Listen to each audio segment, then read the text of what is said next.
அதாவது ஃபாஸ்ட் ஃபுட்டால நான் பாதிக்கப்பட்டேன்னு சொல்றது ஒரு விஷயத்த சொல்லலாம். நான் உடல் வந்து ரொம்ப ஒல்லியா இருந்தேன். இந்த ஃபாஸ்ட் ஃபுட் சாப்பிட்டதுனால, நான் ஹோட்டல் வச்சிருக்கனால அந்த ஹோட்டல்ல நானே சாப்பிட்டதுனால சிங்கிள் பேக்கா இருக்க வேண்டிய என்னுடைய வயிறு இப்ப ஃபேமிலி பேக் ஆயிருச்சு.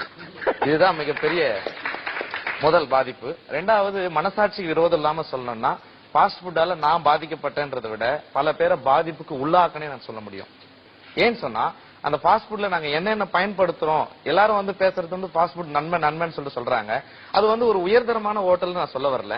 ஒரு தெருமுனைகள் இருக்கிற கடைகள்ல அது எப்படி தயாரிக்கிறாங்க, அதுல என்னென்ன பயன்படுத்துறாங்கன்றது நான் இன்னைக்கு சொல்லணும்ன்றதுனால சில பொருட்களை எடுத்து வந்திருக்கேன். இப்போ வந்து நம்ம எல்லாரும் சொன்னாங்க வந்து இதுல வந்து ஃபாஸ்ட் ஃபுட்ல சிக்கன் நம்ம 65 வாங்குறோங்க. சிக்கன் ரைஸ்ல நம்ம போடுறதுக்கு சிக்கன் பீஸ் போடுறாங்க பாத்தீங்களா, அது வந்து வெள்ளையா இருக்கிற சிக்கனுக்கு சிகப்பு நிறத்துல ஒரு கலர் வரும். அந்த கலருக்கு வந்து இந்த பவுடர் பயன்படுத்துவோம். இது வந்து ஆரஞ்சு ரெட்னு சொல்லுவாங்க. இது கடைகளை நேரா போய் நீங்க கேட்டீங்கன்னா உங்களுக்கு கொடுக்க மாட்டாங்க. ஏன்னா இதெல்லாம் தடை செய்யப்பட்டிருக்குது. இந்த கலர் வந்து நீங்க கையில தடவிட்டீங்கன்னா உங்க கையில இருந்து போறதுக்கே 2 நாள் ஆகும். அப்போ இதை நாங்க அந்த சிக்கன்ல போட்டு அதை பொரிச்சு எடுத்து தான் கொடுக்குறோம். இதை சாப்பிட்டா நம்ம வயிற்றுக்குள்ள போனா என்ன ஆகும் கொஞ்சம் யோசிச்சு பாருங்க. முதல்ல வந்து வயிற்றுப்போக்கு ஏற்படுறதுக்கு மிகப்பெரிய காரணமா இருக்கும் இது. அடுத்து பாத்தீங்கன்னா எல்லாரும் வந்து சோயா சாஸ் ஐயா சொன்னாரு இது நல்லதுன்னு சொல்றாங்க. இந்த சோயா சாஸை தெருமுனைகள்ல யூஸ் பண்ற ஃபாஸ்ட் ஃபுட் கடையில அப்படியே யூஸ் பண்ண மாட்டாங்க. ஏன்னா இதோட விலை வந்து கூடன்றதுனால இதுக்குள்ள வந்து தண்ணியோ இல்ல அந்த ஒரு வாரம் வச்சிருந்த ஆயிலோ இதை மிக்ஸ் பண்ணிப்போம். அந்த ஃபாஸ்ட் ஃபுட்ல நாங்க அந்த கடாயில போட்டு எடுக்கும்போது சாதம் அதுல ஒட்டிக்க கூடாது அப்படின்றதுனால ஆயில் அதிகமா பயன்படுத்துவோம். எந்த தெருமுனை கடையில பயன்படுத்துற ஃபாஸ்ட் ஃபுட்லயும் ரீஃபைண்ட் சன்ஃபிளவர் ஆயில் எல்லாம் யூஸ் பண்ண மாட்டாங்க. எல்லாரும் பாம் ஆயில் தான் யூஸ் பண்ணுவாங்க. அந்த பாம் ஆயில் யூஸ் பண்ற அந்த பொரிச்சு எடுக்கிற கடாய் இருக்கு பாத்தீங்களா, ஒரு வாரம் ஆனா கூட அதை கழுவ மாட்டோம். ஏன்னு சொன்னா கழுவிட்டு அந்த ஆயில் போயிடுச்சுன்னா மறுபடியும் கேஸ் அதிகமா செலவாகும் அப்படின்றதுனால எல்லா கடைகளும் இப்படிதான் இருக்கும். இது வந்து ஒரு ஹோட்டல் வச்சிருந்ததுனால நான் இதை சொல்லாம இருக்க விரும்பல. ஏன்னா இருக்கிற உண்மையை நான் சொல்லிடுறேன். இதை உண்மையை வந்து ஃபாஸ்ட் ஃபுட் வந்து நல்லதுன்னு பேசுறாங்க பாத்தீங்களா, இவங்களுக்கு இந்த உண்மை தெரிஞ்சிச்சுன்னா இனிமே நிச்சயம் அவங்க சாப்பிட மாட்டாங்க, நான் அதை நம்புறேன்.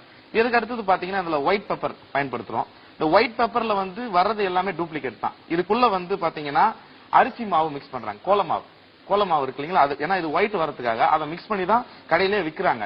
இது எல்லாருக்கும் தெரிஞ்சிருக்குது. அதுக்கு அடுத்தது அஜினோமோட்டோ வந்து உடம்புக்கு நல்லதுன்னு சொல்றாங்க. சைனா சால்ட்னு சொல்றாங்க. இந்த அஜினோமோட்டோவை கொஞ்சம் எடுத்து நம்ம நாக்குல இங்க வச்சு பாருங்க, வச்சுட்டு கொஞ்ச நேரம் கழிச்சுங்க நாக்கு அந்த இடத்துல மரத்துக்கு மாதிரி ஆயிரும்.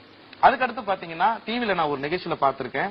அஜினோமோட்டோ வந்து ஒன்னும் சுவையான பொருள் அல்ல, நாக்குல இருக்கிற சுவையை தூண்டுகிற ஒரு சுரபியை வந்து அது அதிகப்படுத்துது. அதுதான் அஜினோமோட்டோடைய வேலையை தவிர அது வந்து ஒரு உணவுல சுவையான பொருள் இல்லைன்ற ஒரு செய்தி பதிவா இருக்குது தொலைக்காட்சியில. அதுக்கடுத்து பாத்தீங்கன்னா சில்லி பவுடர் யூஸ் பண்ணுவோம், பிளாக் பெப்பர். இதுல போடுற மசாலாவே இதுதான், salt, black pepper, white pepper, chilli powder, Ajinomoto, salt. இதை போட்டு இந்த சோயா சாஸ் ஊத்தி அதை கிண்டி எடுத்தா ஃப்ரைட் ரைஸ் ரெடி. 5 நிமிஷத்துல 8 ரைஸ் நாங்க அடிப்போம் சார்.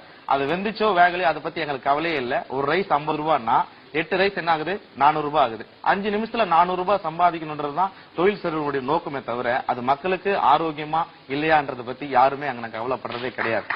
இதுதான் உண்மை.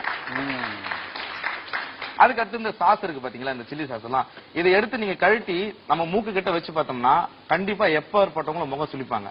ஏன்னா அந்த அளவுக்கு ஒரு மாதிரியான ஸ்மெல் வரும் அதுக்குள்ள இருந்து. இந்த டொமேட்டோ சாஸ் ஸ்வீட்டா இருக்குன்னு சொல்றாங்க. இதெல்லாம் பல நாட்களா நமக்கு தேக்கவத்துல இருந்து ஸ்டாக் ஆன பொருள் தான் கிடைக்குது. அதுக்கு அடுத்து ஃபாஸ்ட் ஃபுட் கடையில சிக்கன் யூஸ் பண்றாங்க. அந்த சிக்கன் வந்து அன்னைக்கு வாங்கின சிக்கன் அன்னைக்கு உபயோகப்படுத்துறாங்களா அப்படின்றது உண்மையே கிடையாது. ஏன்னா வினிகர் போட்டு 3 நாள் சிக்கனா இருந்தாலும் வாஷ் பண்ணோம்னா அந்த ஸ்மெல் போயிடும். கஸ்டமரை ஈஸியா எங்களால ஏமாத்த முடியும். இந்த மாதிரி இருந்ததுனாலதான் மனசாட்சிக்கு விரோதமா நான் தொழில் செஞ்சேன்றதுனால அந்த கடையை இன்னைக்கு மூடிட்டு நிம்மதியா 8000 ரூபாய் சம்பளத்துக்கு ஒரு வேலை இருக்கிறேன். Download Moj.